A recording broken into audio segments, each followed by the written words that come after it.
Assalamu alaikum rahmatullahi wa barakatuh. Welcome back to my Human Rights in Islam series. This one is about the global refugee crisis, borders without mercy.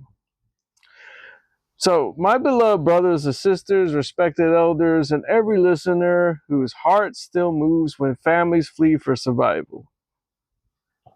So, someone once said to me, why don't refugees just stay and fix their country? And I ask, if your home was bombed and your children are starving and your safety is gone, would you stay for pride or leave for survival? And that is the refugee crisis. Who are the refugees? They are not statistics. They are mothers carrying infants, fathers walking for miles, children crossing oceans, families sleeping in tents, students losing education, doctors without hospitals, teachers without classrooms. And they are not invaders. They are survivors. And why do people flee? People do not abandon their homes casually.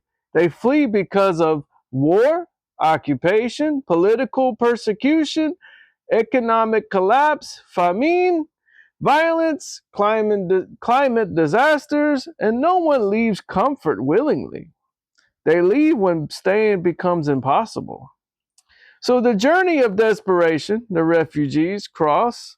They cross deserts and mountains, seas, borders, checkpoints. Some drown, some freeze, some are trafficked, and some are detained. Some are rejected. A father once said, "I would rather risk the sea than watch my child starve." That is not ambition. That is desperation. So the border response. What do many refugees encounter? They encounter barbed wire, detention centers, pushbacks, hostile rhetoric, political exploitation, fear-based narratives, and they are labeled burdens, threats, invaders. Dehumanization makes rejection easier. Islam and the refugee. The Prophet Muhammad, peace be upon him, himself was a refugee. For the Hijrah from Mecca to Medina was a migration for safety, and the Ansar of Medina welcomed the Muhajirin with generosity. Allah praises them in the Quran for sharing their homes, sharing their wealth, sharing dignity. Islam honors those who flee oppression and those who welcome them. So here's the double standard. When certain refugees flee, they are welcomed warmly. When others flee, particularly from Muslim lands, suspicion grows. The reaction often depends on politics, race, and religion, but Islam teaches human dignity is not selective. So the psychological cost. Refugees do not only lose homes, they lose identity, stability, community, security, familiarity, memory. Children growing up in camps, parents feel powerless. Youth struggle with belonging. This trauma shapes generations. So here's my dawah. The refugee crisis forces humanity to confront a question.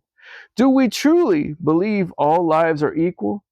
Islam answers clearly yes. No borders can erase dignity. The Prophet Muhammad, peace be upon him, says, show mercy to those on earth, and the one above the heavens will show mercy to you.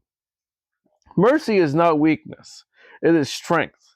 And our responsibility, we must humanize refugees in conversation, support ethnical immigration policies, donate to refugee aid, volunteer locally, reject the dehumanizing rhetoric, teach children compassion, make dua for displaced families, because one day we may be the ones seeking refuge.